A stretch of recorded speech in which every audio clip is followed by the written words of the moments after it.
Next, I'd like to introduce Dr. Mark Popenhagen. He'll be speaking to, he's from Loyola Medical Center, and he's going to be speaking on the topic of coping for families that are dealing with chronic illness.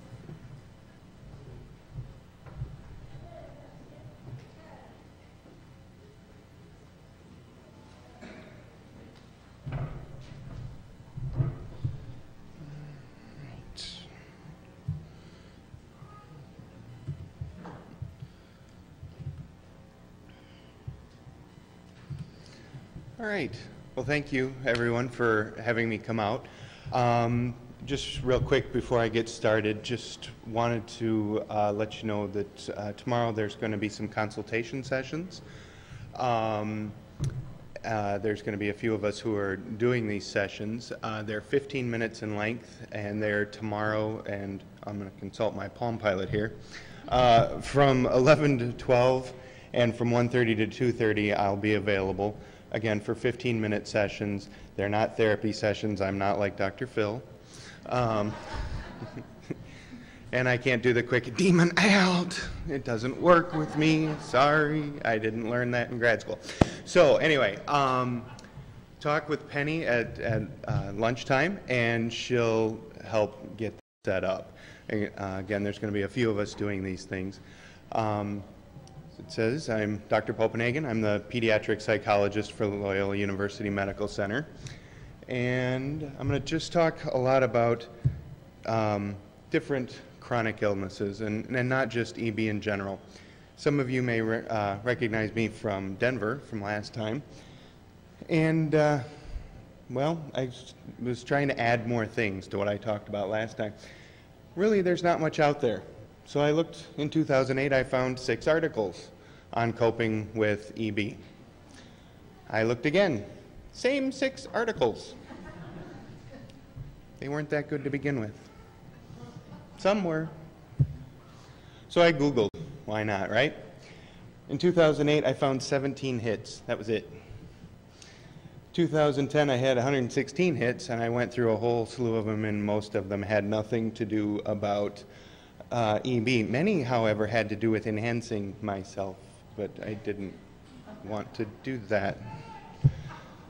So, what do we find in the research? Really, it doesn't kind of really matter what chronic illness we're talking about here. Most folks are going through very, very similar issues. So whether you're dealing with EB, whether you're dealing with cancer, whether you're dealing with diabetes, things like this. Now, granted, it's not all exactly the same, but there are going to be many, many similarities throughout. So quick start off with some definitions. So coping. I mean, we've all heard of it. We all kind of think we know what it is, but basically it's just trying to control or avoid or somehow deal with something that's stressing us out. And what's stress? Well, basically, when the demands around us outstrip our abilities. So when we can't deal with things anymore, well, that's stress. Anybody not have stress? Yeah. Lots of different physical things happen with stress. Fatigue, we get sick or get sicker. A lot of psychological issues as well. Things like depression, anxiety, anger, things that just kind of overpower our abilities. Chronic illness. Granted, we all know about this, but it's some kind of issue that causes some kind of permanent disability or a lifelong change. It's usually quite unpredictable. Well, it's predictable because it's unpredictable. And it tends to be fairly long term. Now, granted, minimum duration is 6 months. A lot of folks are saying 3 months. If you look at something like chronic pain, we're now finding that it's 2 weeks. It's pretty common. About 10 to 20% of kids in North America have some kind of chronic illness. But fortunately, modern medical treatments are allowing kids to survive a lot longer. So this piece of information was about cystic fibrosis is particularly interesting. It's 700% increase in lifespan, or survival rate rather. So you need to have care for a long time, lots of behavioral changes, and as you all know, lots of adaptive devices, wheelchairs, pumps, new beds. I didn't know about the bed thing, but that's incredible. So what are you guys facing? What do the kids face? Well, of course, a lot of the different physical issues, knowing that there's some kind of permanently impaired physical status. Of course, then you have crisis situations, and then loss of function. Now, sometimes that loss of function is permanent, but sometimes it's temporary. So if it's temporary, even then it can be an issue for the kids. Of course, the treatment side effects are not always a whole lot of fun either. The treatments regimens are often very complex, as you all well know. Often nausea and vomiting can be an enormous factor for some of our patients. Sometimes just antibiotics. It's what they need, but it makes them sicker than anything, and they're throwing up all the time. And you talk to a lot of kids, their number one thing they hate more than anything is throwing up or feeling nauseous. Of course, weight gain, weight loss is never fun for anyone. Pain and discomfort, and that doesn't include just the disease, but it's the treatment as well. I mean, as we all know in here, dressing changes can be exceedingly painful. Of course, changes in body image are another big issue, and especially as the kids develop into the teenage years. Difficulties with mobility and stamina. What I could do 2 weeks ago, wow, I can't necessarily do today. I used to be able to go up the stairs without any difficulties whatsoever. Now, self-esteem issues that come up, and disease progression. You know, there's that whole feeling of loss of control of I could do this today, now I can't do it tomorrow. What's going on? And of course, there's always the possibility of death with most any chronic illness. And kids do understand death often better than we think they do. A lot of social issues. Now, the lower levels of social competence, it's not because these patients are stupid or there's anything wrong with them, but often it's a lack of experience. A lot of kids, you know, the best training ground for social competence, well, if you're constantly in the hospital, you're not there. And you get very good at being very social with the nurses, the doctors, the other folks there at the hospital, or other kids at the hospital who happen to also be sick. But it's not like in a regular school environment. Now, at a time, of course, when they want to be much more independent, oftentimes they have to become more dependent, needing help with dressings, needing help with toileting, things like that. Activities, things that they might want to do, either they're not able to do or there are some different challenges that come along with that. So, social support is also really important, but how the person perceives the social support. I've had a lot of parents talk to me, well, I am always there for my kid, I love them, I'll do anything for them, and then you talk to the kid alone. I can't talk to my parents. For whatever reason, I can't talk to them. I don't feel comfortable talking to them about things. Their parents are the most loving people in the entire world. They're great, they're wonderful. But for whatever reason, they can't talk to them. It's very important for the tweens. A lot of teasing, a lot of bullying. I deal with an enormous amount of that right now. I happen to work in a rather violent area of Chicago. But it's amazing how terrible things can be from other kids. And that whole stigma of the visible stigma, I look different, which then sometimes for some folks it works on decreasing their self-esteem. They get worried about going into public places, you know, oh, everybody's looking at me, and they often tend to withdraw. Now, the other issue that can sometimes be more difficult for some people is the invisible problems, the problems that no one else can see. So you have someone, for example, with rheumatoid arthritis. Standing there, they often look just fine. Well, no one can see it, so no one can tell that I need any assistance. And sometimes they don't feel like they fit. Well, I don't look like I'm sick, but I know I'm not well either. Chronic absenteeism can be difficult for folks in school. The nice thing is there's a lot of help out there. Some school systems are much better than others. If the school system isn't helping you, one thing I'm going to stress with you is hit them hard. If you're within the public school system and they're not providing the education that your child needs, hit them hard with it. And I've had some patients who unfortunately have to get an attorney, but the schools by law nationwide must provide your child with an adequate education. And of course, if you're new to a school system or you have new staff at the school that you haven't had the chance to train yet, lack of experience. Some school systems are wonderful and they really want to learn all these things, others not so much. We don't want to be bothered with that, or unfortunately, we don't want to be liable for it. So for some folks, there's a change in cognitive abilities. So sometimes they have difficulties learning things, learning new things, remembering old things. And as you all well know, those dressing changes or any of the other complex treatment things that you have to learn, they're not easy. People get angry, get frustrated, and kids who have any kind of chronic illness are much more likely to develop some kind of psychiatric issue. And I said mental health disorder, but really for most folks it tends to be an issue. So things like depression. Okay, it's not necessarily, sometimes, often it is, but sometimes it's depression symptoms. You don't have full-blown depression, and once you get things taken care of, everything's doing a lot better. Anxiety, see aggression, and like I said, it can be often very subclinical. Sometimes kids will regress, especially when you go back into the hospital. Oftentimes, some old school folks will say, well, your kid just has ICU psychosis. Anybody heard that term? Okay, a couple.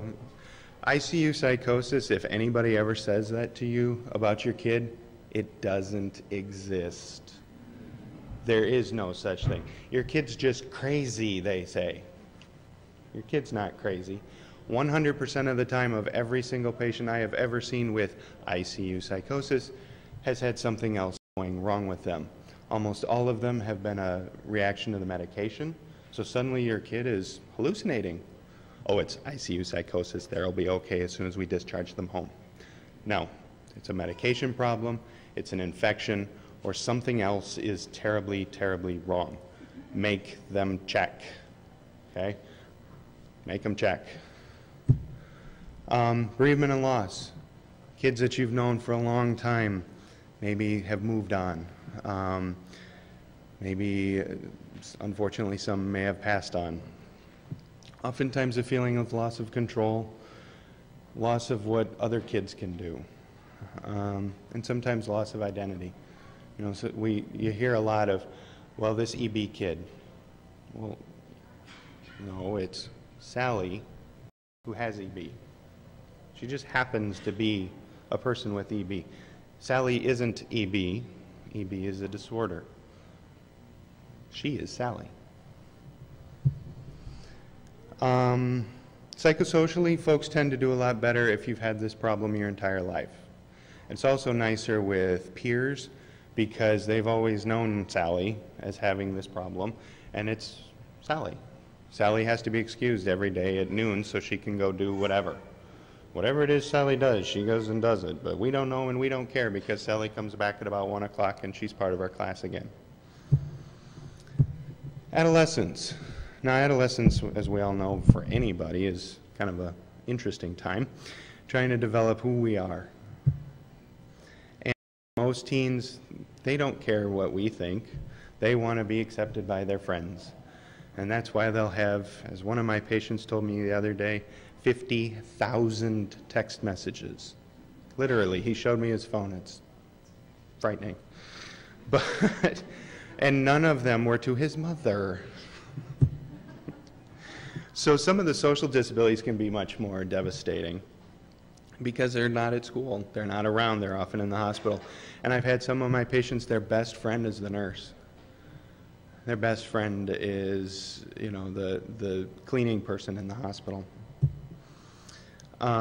Rejection from peers can lead to increased stress, which can lead to all kinds of difficulty. And at that time when you're trying to go out into the world, trying to show your own independence, you're kind of stuck having to do a lot more with other folks. Oftentimes issues about worrying what kind of job I can do later. You know, teenagers, it's a lot of what you talk about in high school. What are you going to do when I grow up? You know, it's great when you're 5. You know, how many of you wanted to be a fireman or a ballerina or whatever? You know, but when in high school, it gets to be a lot more serious. Of course, puberty with all the other fun hormone changes, and sometimes for folks that's delayed. So if it's delayed, then you have some of the other social stigmas that are associated with that. Now, issue of sex. Nobody ever wants to talk about it. It's often avoided. Yes, I'm keeping this G-rated, I promise. It's often avoided. Nobody wants to talk about it. And of course, forming relationships can be hard, or it can be perceived as hard. They may be very popular. People may want to date them. They may want to go out, but they may themselves feel, wait a minute, am I really lovable? So this really hits onto that self-esteem issue. Should I ever have children? You know, what if I could possibly pass this on to other people? Would anybody ever find me desirable? Would anybody really want to be with me? And to the answer to all of that is yes, maybe, and yes. So what about families? Of course, there's always the fear of, what does all this mean? You know, how many of you, when you heard the diagnosis of EB, how many of you remember much of the rest of that the rest of that day? Any of you? Or did you just hear the diagnosis and the rest of the day it sounded like the adults on, you know, Charlie Brown? Wah, wah, wah, wah, wah, wah. You don't remember anything. So often parents become hypervigilant, become very overprotective, and that, of course, can lead to other difficulties. The peers aren't around them. The families themselves feel isolated. I mean, anybody here ever not have a time of feeling isolated from other people? I mean, it's great being here because you're around other folks. So a couple folks have said they didn't feel isolated, and for you, you're the lucky ones. And hang on to those people, too, that you're around. Hang on to them that you can use as support because they're everything. And when I say excessive use of medical resources, I don't mean excessive as far as not doing the right thing. But you're doing a lot of things. And how many shipments are coming to the house from UPS and the mail of boxes and boxes of things? It's not wrong to use all these medical resources. You need them. But sometimes it feels burdensome, even though it's not. And then parents building a new world. You know, when you find out you're pregnant, you have this whole plan of what life might be. And then you just sometimes have to read, which is fine. But for some folks, it becomes an issue. And of course, lifestyle changes. Long-term complications, trying to work with folks who don't necessarily know what you're dealing with, who don't understand, or worse, they don't want to understand. Feelings being overwhelmed. And for some folks, it's hard to work outside the home. And maybe you have to decide where you live depending on where the hospital is, and then what kind of insurance that you can get. And of course, there's less money for extras. And this becomes a bigger issue for siblings. Because, well, I wanted to go to Disney World, but we couldn't. Well, it's just part of how things are. Often folks feel guilt, you know, that their genes caused this. Well, true, maybe, but it's not like you chose it. And then the guilt of other people not wanting to interact. And again, just like with the kids, families can have issues with psychological difficulties. Anybody not get tired? Siblings often feel left out. Siblings we often refer to as the forgotten kids. Now, in many families they're not, but in many families they truly are. They're doing okay. So everyone assumes they're fine, they're okay, so they're doing their thing. Meanwhile, they're sitting there going, well, what about me? A lot of loss, a lot of issues with loss, a lot of fears of loss. And I'm not going to spend a whole lot of time on the maladaptive coping skills because, well, they don't work. What do? They reinforce the bad things. And they don't work, and so don't use them. Problem is, they may work for a while, but in the long term, they don't really work. We can all use denial. Denial works great. There's no problem. And if I run fast enough or far enough, they can't catch me, and they can't change my dressing. Yes, they will. So blaming, that doesn't help. Avoidance, catastrophizing, you know. Having my temperature taken is the worst thing ever. Well, there's usually worse than that. Poor anger management, that doesn't help. Although I do see a lot of that. I get a lot of referrals for parents who are going off, understandably so. But very often, they just need somebody to listen. And very often, unfortunately, a lot of medical professionals I've worked with don't listen. And so when I'm working with my residents, I tell them, listen, and first of all, shut up. Second of all, listen. And third of all, when you feel like you want to add your 2 cents, shut up. And wait till the parent is done talking. And then if they tell you they don't have anything to say or they don't have any questions for you, give them suggestions of questions that other people have asked, because they may not know. I had a parent the other day, and his child was going to the MRI, and so the resident was using words that were no shorter than this, and all these massive things, and your child is going to blah, blah, blah, blah, blah, blah. The dad looked at him like deer in headlights.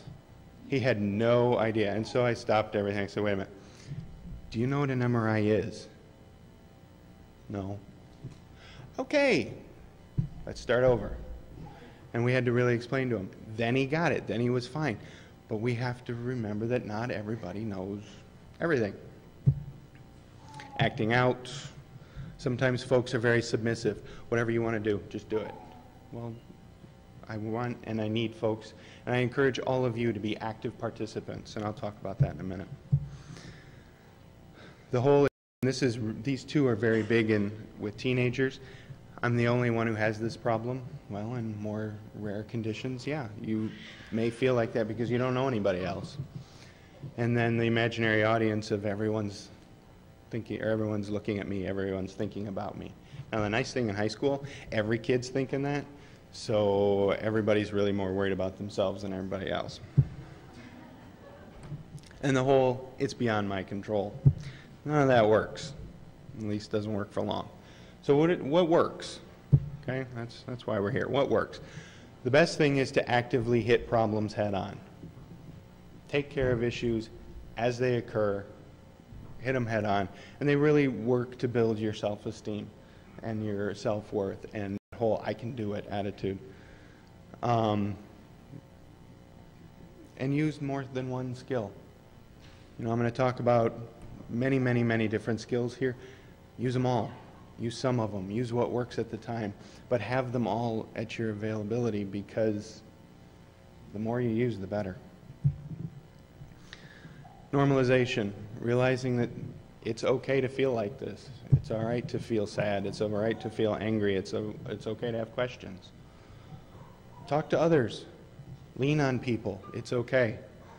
It tends to be very protective. Women tend to use it more than men do.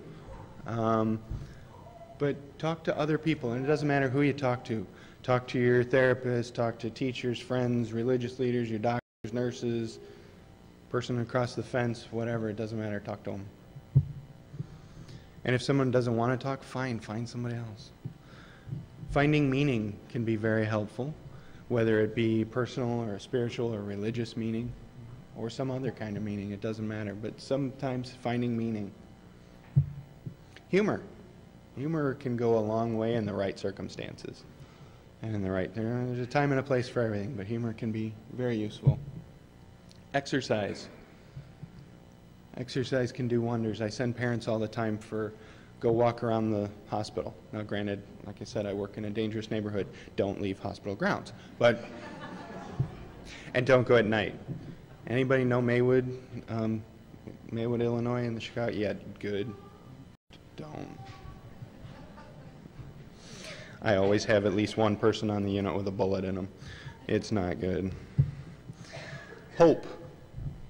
There's nothing wrong with having hope. Hope is a good thing. Hope will keep you going. And people are always afraid that they're going to lose hope. Well, you might for a while, and sometimes you'll get it back. But it's okay to have hope even until the very end. Looking at looking at problems in a different way. Instead of catastrophizing, oh, this is the worst thing ever. I'm never going to feel good. I'm never going to get better. Nothing is ever going to be fine. Well, okay, maybe you do have a chronic illness and maybe you're never going to be cured. But we don't know that. We don't know if they're going to come out with something. And on top of that, some days you may feel better than other days. So today I feel terrible, but I have felt okay before, and I'm pretty sure I'm going to feel okay again.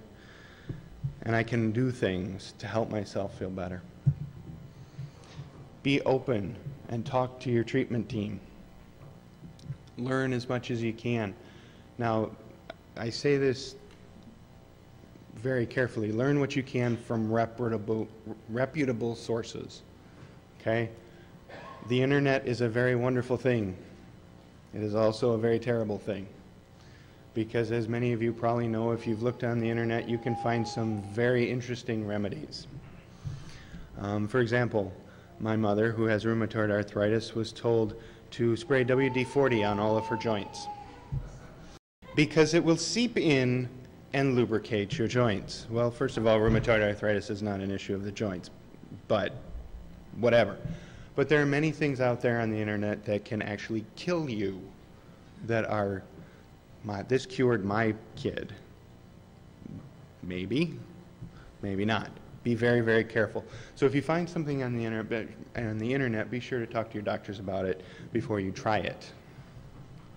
Support groups like Deborah are wonderful, and use each other.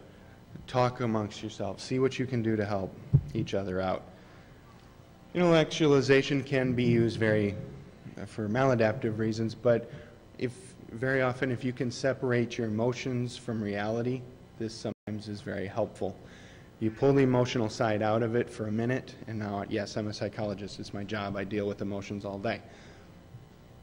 But if you can pull reality out and say, okay, what is reality? What am I really looking at here? And then you deal with that, and you're not dealing with the emotions on top of it, you tend to do a lot better.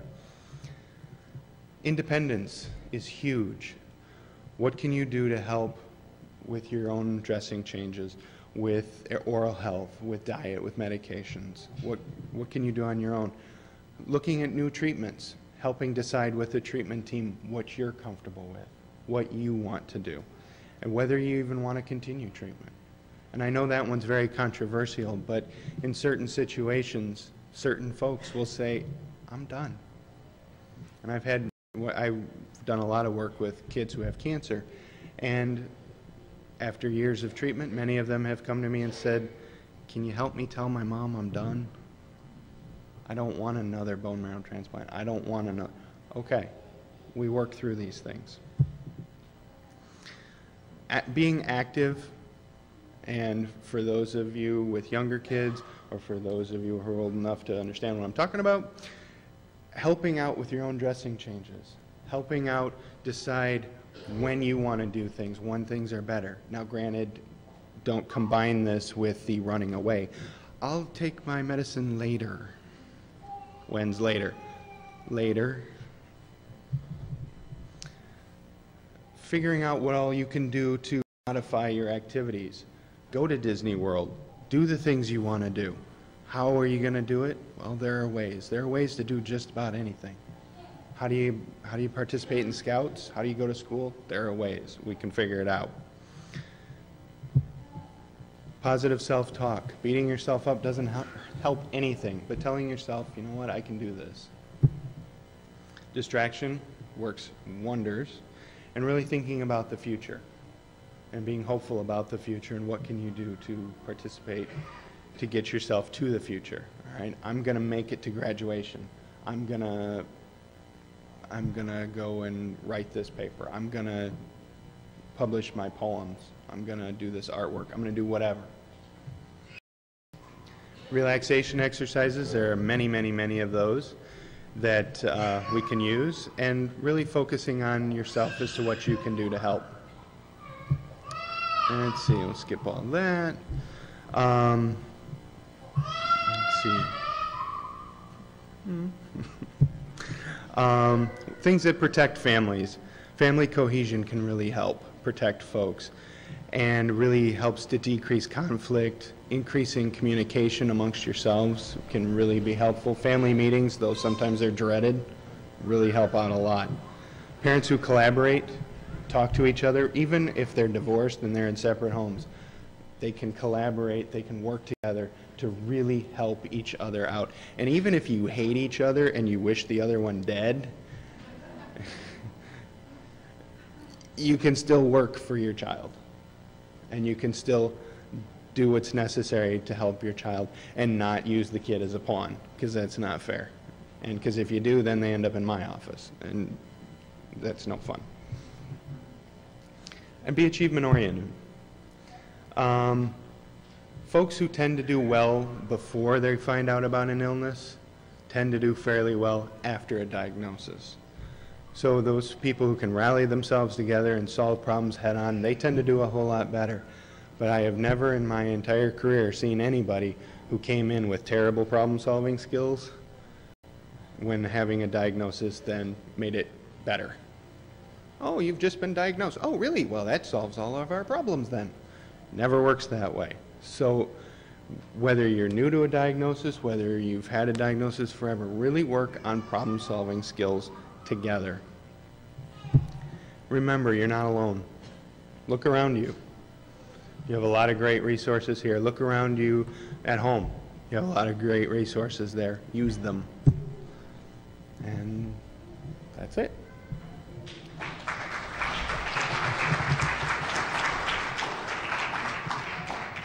Any questions or anything? Wait, you got the microphone?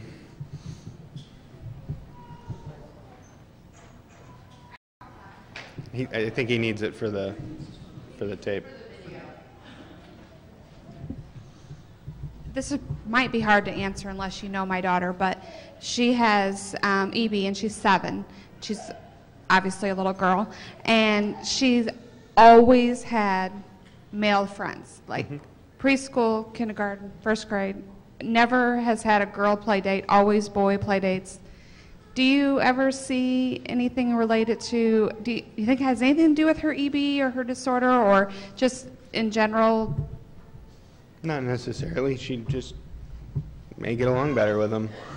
And I was just always curious, like if it's something about being self-conscious with other...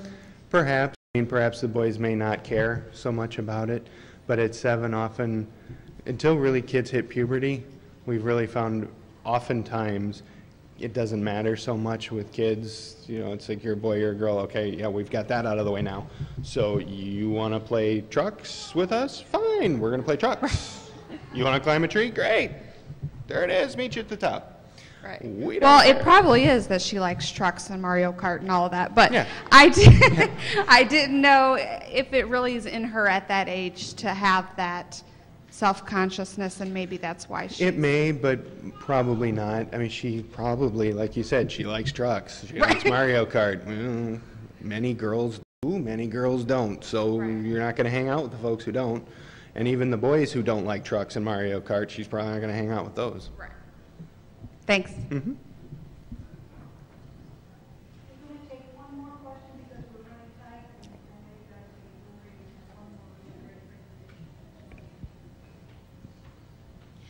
As far as, you know, what you said, you know, let them be hopeful about things. Mm-hmm. But is there a point where you know that they can't really do what they want to do? Sure. You know, like my little girl, she's 11, and she wants to get married, and she wants to have she wants to have, 6 kids, and she wants to be a veterinarian, and, you know, at what point do you slowly let them down? Not that I don't think she can accomplish some of those things. Well, But is it going to be like a major, is she just going to slowly realize this? Or do you have a major letdown and even more depression when they do come to this realization?